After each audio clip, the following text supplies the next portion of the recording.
excusa ni cadena que valga para que dejes de escucharnos.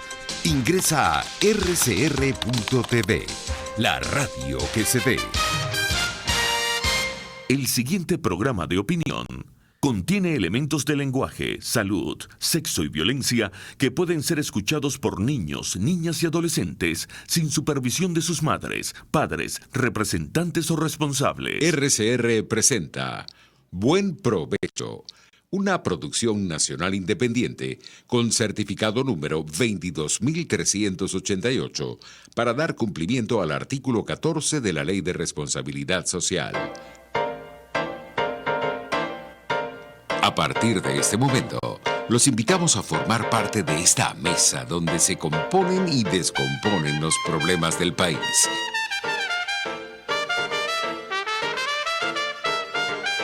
RCR presenta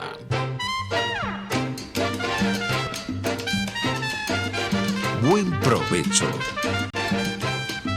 con Thais Peñalver.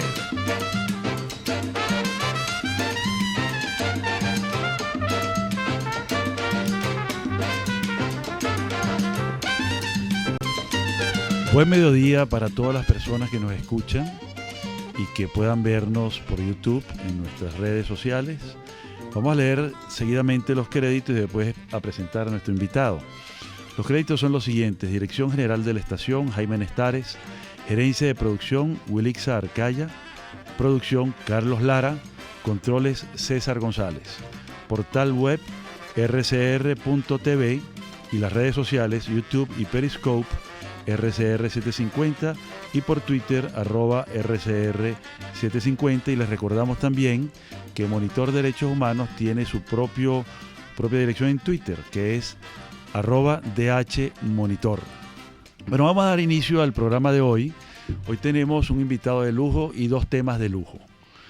Nos acompaña el doctor Gustavo Manso, quien es un estudioso del derecho constitucional, miembro de la Cátedra Constitucional de la Universidad Central de Venezuela y profesor invitado en cantidad de espacios académicos, los más importantes, y también un gran escritor del tema constitucional desde el ángulo técnico, científico, jurídico, que siempre ilumina con lo novedoso de sus enfoques y con su visión progresiva de lo que es el derecho constitucional, para entender la problemática nacional, ¿no? No nos olvidemos que estamos imbuidos en una problemática sumamente grave en términos de cumplimiento de la norma constitucional y, por supuesto, también en la consecuencia que es la violación de derechos fundamentales y la violación de derechos constitucionales. Entonces vamos a hablar al doctor Manso de dos temas, como les decía. El primer tema va a ser, en los primeros dos segmentos, el tema de la sentencia dictada en favor del doctor Tulio Álvarez Ramos, quien litigó en contra del Estado venezolano ante la Corte Interamericana de Derechos Humanos y logró un éxito rotundo, dado lo contundente de su caso. Y el segundo tema, al cual vamos a dedicar el segmento tercero y el cuarto, es el tema de la autonomía universitaria y sobre todo a la luz de la última sentencia, la 324 de la Sala Constitucional del Tribunal Supremo de Venezuela. Entonces vamos a hablar técnicamente y con toda juridicidad de estos dos asuntos tan importantes. Bienvenido, doctor Manso. Gracias. Es para mí un gran gusto, un honor poder acompañarles y compartir en este espacio de tanta tradición en Venezuela, ¿no? Muchísimas gracias. Así es, bueno, RCR, a pesar de que esté limitada de su emisión radial, sin embargo es escuchada por miles de personas por las vías de las redes sociales y por todos los contactos que, bueno, hace que se mantenga la tradición. Sí, señor. Entonces, bueno, en este espacio tenemos ese gran tema, doctor Manso. A ver qué nos puede decir en términos de un gran resumen de lo que es la sentencia en favor del doctor Tulio Álvarez. Primero hablemos de quién es Tulio Álvarez y de todo ese esfuerzo de la Cátedra Constitucional y cómo se ve esta sentencia a la luz, pues, de esta situación. Sí, bueno, el profe Tulio, jefe de cátedra de Derecho Constitucional, de la materia de Derecho Constitucional de la Facultad de Ciencias Jurídicas y Políticas, un jurista de dilatada trayectoria. Correcto. Nuestro mayor admiración y respeto por el profe siempre, además pues con una larga experiencia en el tema del ejercicio profesional y sobre todo haciendo uso de lo que todos los constitucionalistas normalmente hacemos, que es esto, del ejercicio de la libertad de expresión, comunicar el derecho constitucional, los casos que están asociados al tema del derecho constitucional, a los derechos humanos, pues es parte de nuestro lugar común al que todos vamos, ¿no? El profe en un momento determinado, pues estando, creo que incluso 2 asambleas nacionales anteriores, porque estaba el diputado William Lara 2004, en vida, 2004, pues se refirió a unos temas en un artículo de opinión relacionados con que con la ejecutoria que había tenido esa directiva con relación a la caja de ahorros de la Asamblea Nacional. Hizo severas críticas a el manejo pulcro o no pulcro más bien de cómo se había manejado este tema de la caja de ahorros de la Asamblea Nacional. Y ese señor William Lara, ya fallecido, instauró una acción por difamación e injuria en contra del profesor Tulio. Una acusación privada, entiendo. Sí, una querella por estos delitos en Venezuela. Bueno, lo primero que hay que decir cuando decimos, o sea, cuando yo digo estos delitos en Venezuela, inmediatamente me siento mal, ¿no? Porque pues realmente la tendencia mundial en el tema de la libertad de expresión es a que no se criminalicen, es decir, a que no haya sanciones penales como consecuencia del ejercicio de la libertad de expresión e incluso como consecuencia de la exageración, vamos a decir así, por un ejercicio que vaya más allá de los límites del derecho de la libertad de expresión. En todo caso, no se considere esto como una conducta de naturaleza criminal o penal. Esa es la tendencia mundial. En las Eso es lo que llaman los delitos de desacato. Sí, señor. Los delitos de desacato están en desuso. Es decir, la tendencia mundial es a que no existan delitos de desacato. Y nosotros en Venezuela estamos en contracorriente. Esto es lo primero que hay que decir. Es decir, no es posible que existan estos delitos de difamación, injuria, calumnia. Y en Venezuela, además, vamos en una contracorriente peor, porque se agravan estos delitos cuando se les colocan agravantes, cuando se trata de funcionarios públicos, cuando debería ser al contrario. Es que el ejercicio de la función pública, profe, trae como consecuencia un mayor escrutinio de la opinión pública. Es decir, cuando usted es funcionario público, su vida está más expuesta a la opinión pública y su vida tiene que ser sujeta de una mayor revisión por parte de la opinión pública, porque usted es un funcionario público. Es decir, el funcionario público tiene una mayor exposición y tiene que ser así. Es que precisamente el ejercicio de la libertad de expresión, cuando están referidos los funcionarios públicos, cuando están relacionados los funcionarios públicos, tiene que ser mayor, porque pues el funcionario público ejecuta acción gubernativa, ejecuta políticas públicas, fija posiciones que a veces, posiciones personales que a veces se mimetizan con el mismo concepto de la estructura, con lo propiamente estructural.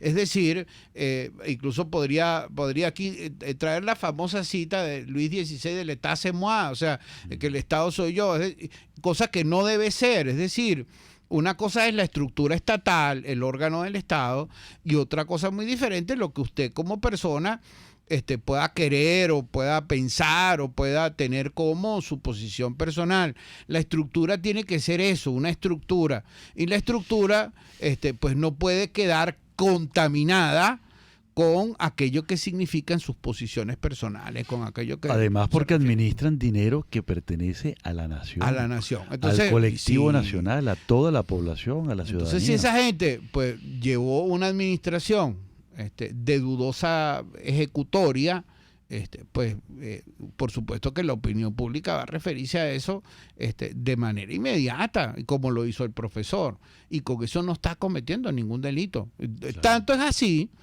pues que la sentencia termina por decir que todos aquellos actos en los cuales estuvo relacionado la sanción que recibió el profesor en los tribunales nacionales, tenían que ser anulados. Sí. Entonces el profe aquí es sometido a un juicio penal a través de querella, porque se trata de una acción privada, una acusación privada, y quedó condenado con prisión de 2 años y algo. 2 años y 4 meses. 2 años y 4 meses. Inhabilitación política. Imagínate tú. Prohibición de salida del país. O sea, pues una cantidad de elementos allí que no ha lugar por situaciones que en el resto de los países, si usted por casualidad ha hecho un mal uso de su derecho a la libertad de expresión, que yo creo que ese es un punto interesante de conversar, pues en todo caso el tema tiene pues naturaleza civil. Las eventuales sanciones por la violación del ejercicio de la libertad de expresión tendrían naturaleza civil. La Convención Interamericana de Derechos Humanos fija unos límites, es decir, no se trata de un derecho, ningún derecho en términos generales es absoluto, ninguno.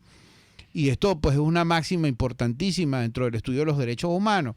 Pero además, no solamente es que no hay carácter absoluto de ningún derecho, sino que también tienen límites. En el caso de los límites, la convención es un poco más estricta que incluso lo que establece el mismo artículo 58 de nuestra Constitución. La Convención menciona 3 elementos fundamentales como limitantes. Uno, el honor y la reputación de las demás que es un personas. Valor constitucional también y un derecho humano. Así es. Pero por otra parte, además, hay 2 límites adicionales: la salud pública y la seguridad nacional.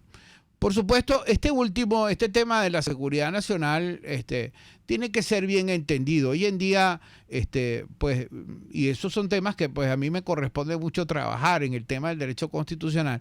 Interpretar ese concepto de seguridad nacional, pues tiene también pues un contenido muy interesante, ¿no? Es decir, hay que aplicar reglas de proporcionalidad, juicio de convencionalidad, cantidad de herramientas de las cuales disponemos en el derecho constitucional, porque el concepto de seguridad social no es irrestricto y absoluto, de la misma manera que tampoco es el concepto de libertad de expresión, ¿no? Sí, fíjese que, doctor Manso, qué interesante este tema, porque siempre el campo de los derechos humanos, lo explicábamos en un programa anterior, genera conflictos entre derechos.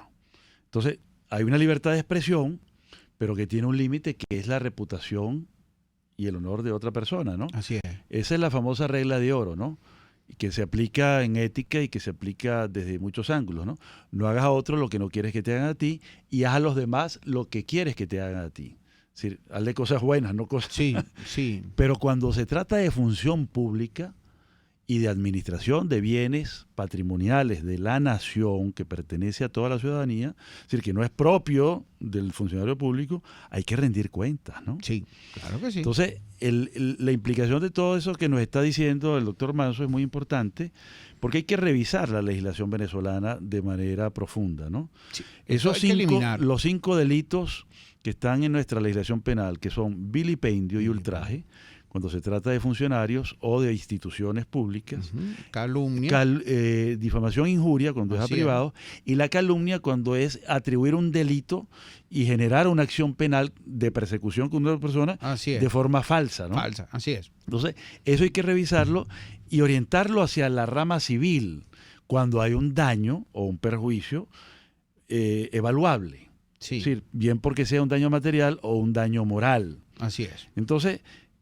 hay que sincerar todo eso porque no puede ser... Incluso sincerar la función judicial también. Porque yo pienso que... O sea, cuando a mí me corresponde dar clases, y yo en esto voy a ser una persona sumamente clara, nosotros en Venezuela, hay que explicarlo con mucha claridad, no tenemos un régimen democrático. Eso es decir, cuando usted revisa 14 elementos de la democracia, nosotros estamos aplazados, vamos a decir así, en el término de los profesores, no aprobó, está aplazado, estamos aplazados en todos.